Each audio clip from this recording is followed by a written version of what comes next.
Hello and welcome to Signal Shift with me, Raki. A few weeks ago, Dr. Jared Cooney-Horvath, an educator turned cognitive neuroscience scientist, testified before the US Senate. His opening words, "Our kids are less cognitively capable than we were at their age. Gen Z is less intellectually capable than previous generations at the same age. Part of the reason for this," he explained, is the extent of social interaction required for the brain to learn. We learn from other humans more effectively, not screens. The dependency on digital and tech tools in schools increasingly is being questioned now. Just last week, I spoke about Denmark beginning to remove tech like tablets from schools and returning to textbooks due to similar concerns. Tech is a bit of a problem, certainly with education. Now, we aren't going to be talking about education per se or learning today, but we are going to be talking about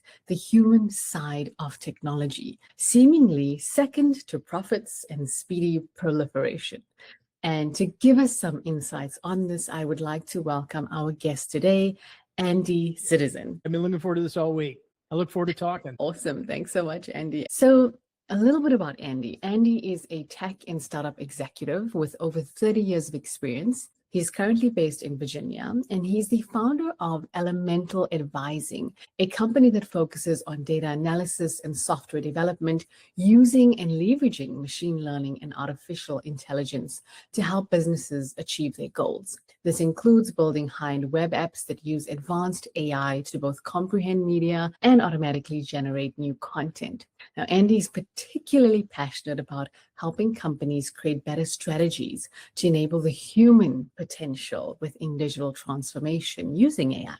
A quote on Andy's profile that speaks to, I think, the heart of our conversation today, Andy, is one of our contemporary challenges is balancing the addictive growth of digital technology, which is outpacing human levels of learning and innovation in ethics, governance, and intent. So, Andy, we have a lot to cover today. Let's get straight into it.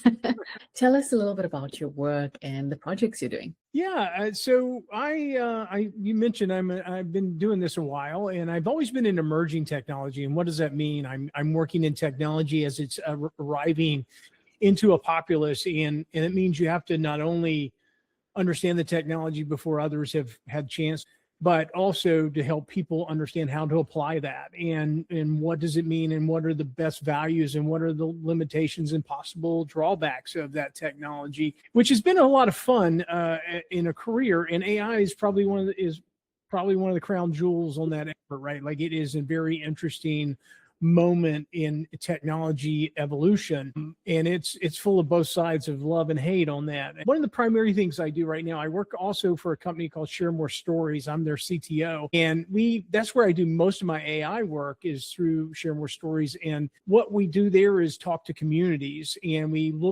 use AI to look for evidence of things that are emotive, that are attitudinal based, like joy, anxiety. And so what we are able to do with these technologies is to go into a place and understand what the wants, needs, feelings are of a group of people, whether that be someone buying products or that be a group in a geography, or maybe minority travel in Virginia, which was one actual projects we did work on in the past. So, that's where this is coming in. So I'm right at this juxtaposition between humans and digital. I mean, does this sit a little bit in the kind of behavioral science sphere then as well, in essence, in trying to understand human behavior, but you're using artificial intelligence to do that?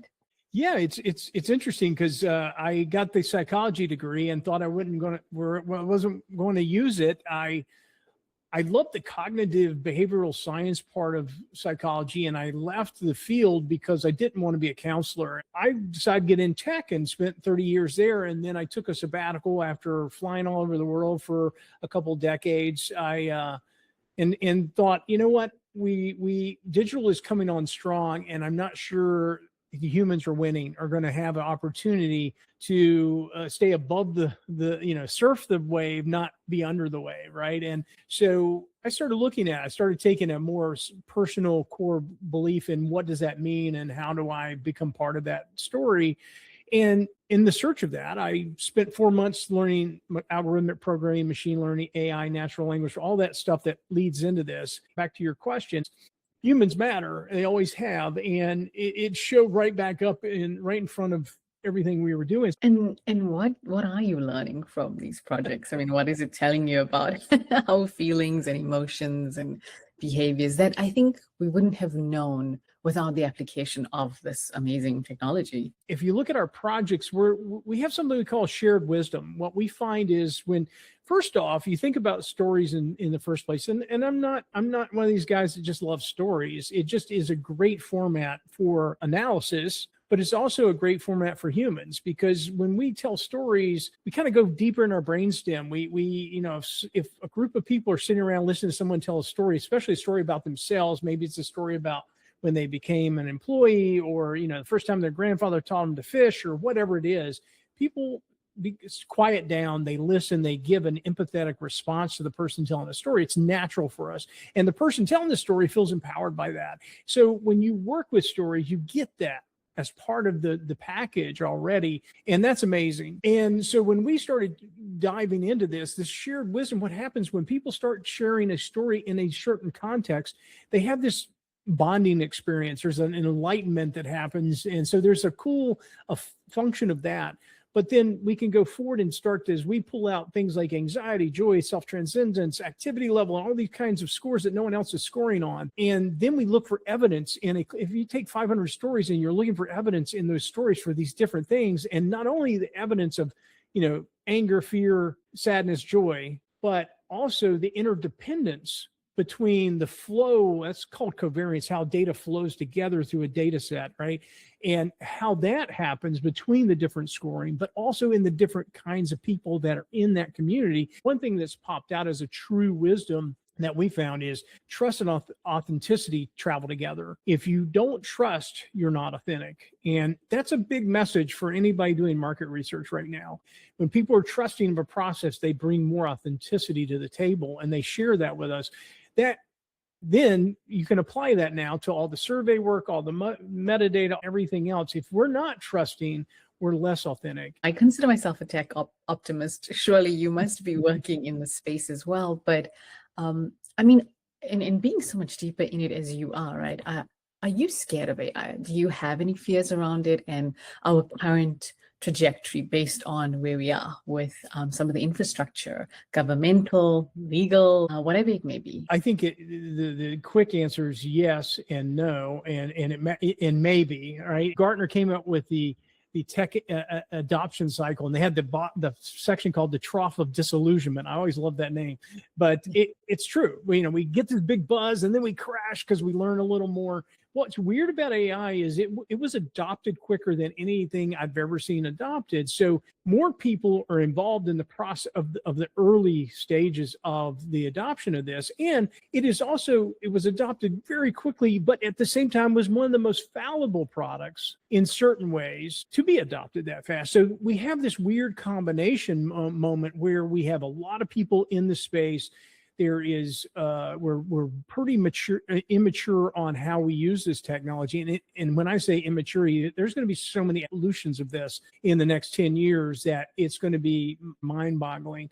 But just current application we're still immature in that. Most of the things people fear about AI is capitalism, right? It's like the deployment, the application of the profit making against that, whether we're making money off ad revenue or we're investing too much in creating a bubble, showing up on every stupid button on your phone now. Like 3 years ago, I had maybe one or two things of AI. Now there's 1,000. It's not there to make your life better. It's not there to improve the humanity of the technologies. There to potentially make a little profit, but more so to win the market share of the space.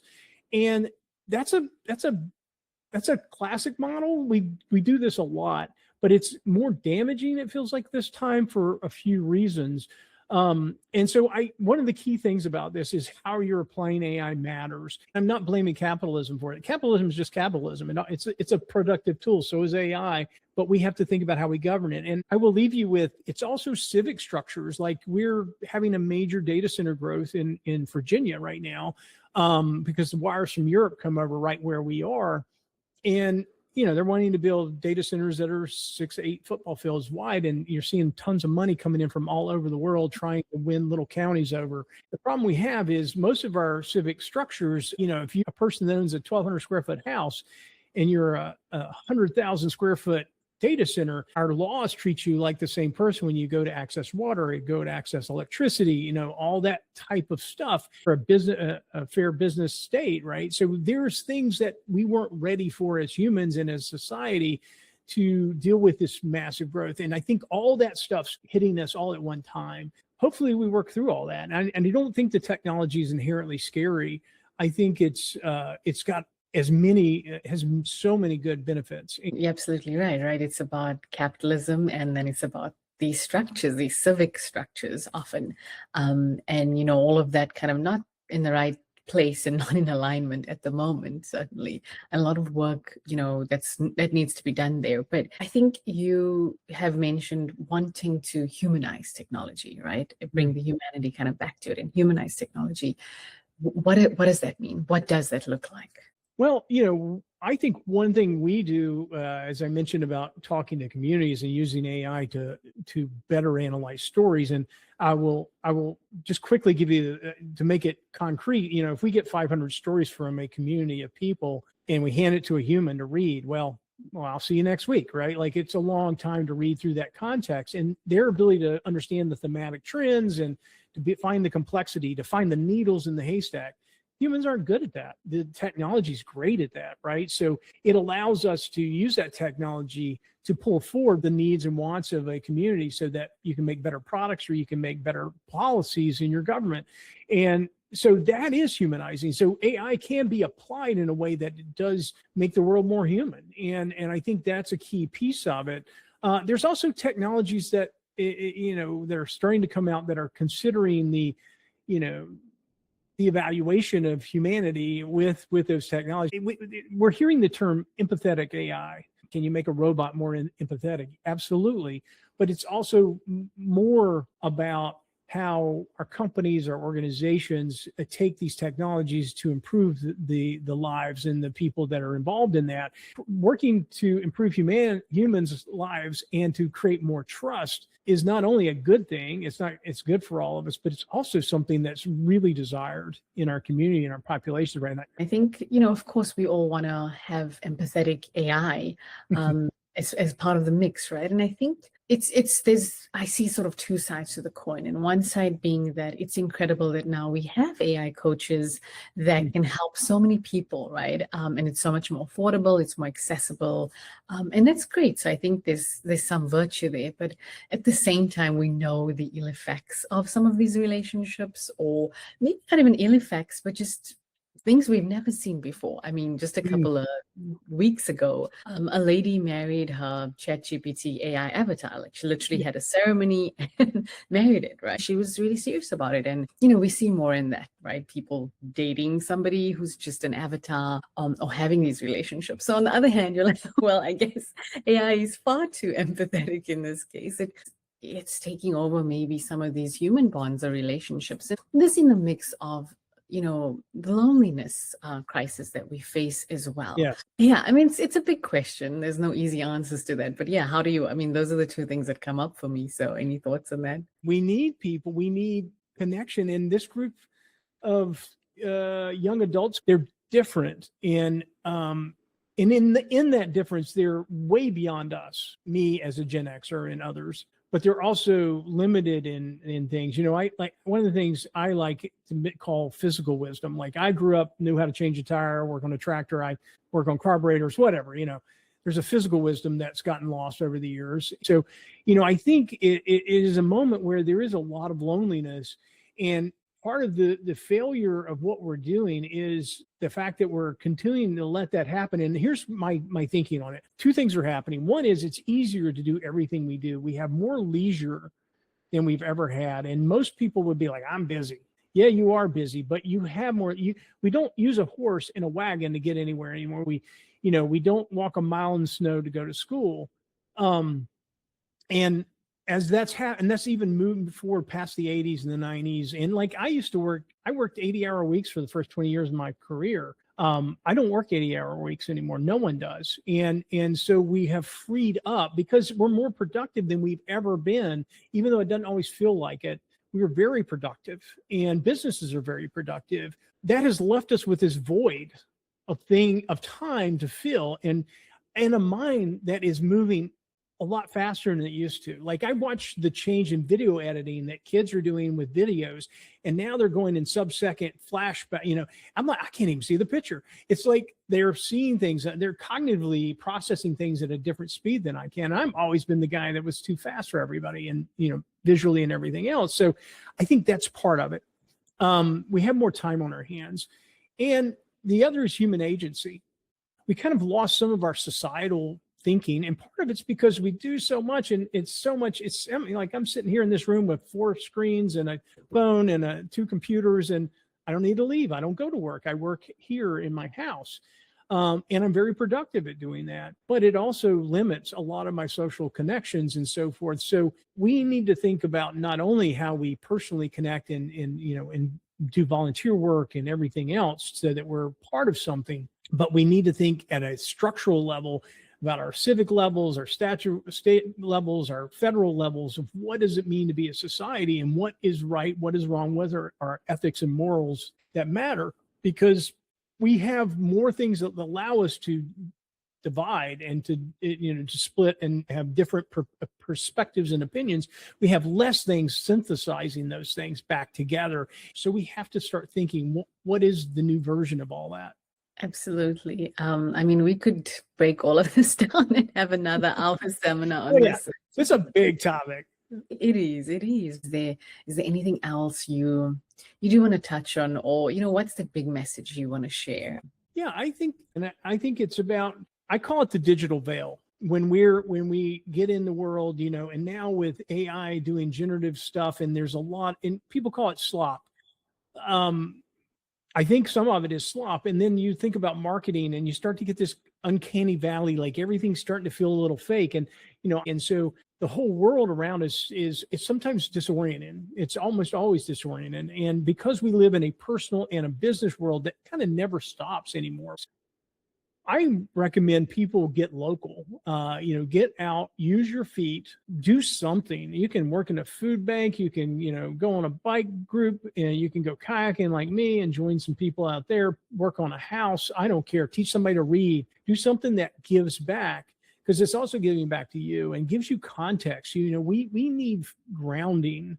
Humans need that. Get out locally, get to know people, just find somebody and make that connection. Do it for 1 hour a week, and then do it 1 hour a day, whatever works for you, but put it into your life. I love that. That's a great message. I think one we try to share often, and I think we all have to start living by a lot more frequently in all our lives. I love the moment. It's scary. It's challenging. This isn't the end. This is the beginning in a lot of ways. So it's really about how look at history and reestablish the parts that really were great about history and figure out what the human aspect of that is. So, I look forward to the conversations going forward. And if anybody wants to collaborate or talk about anything, I'm pretty easy to find out there.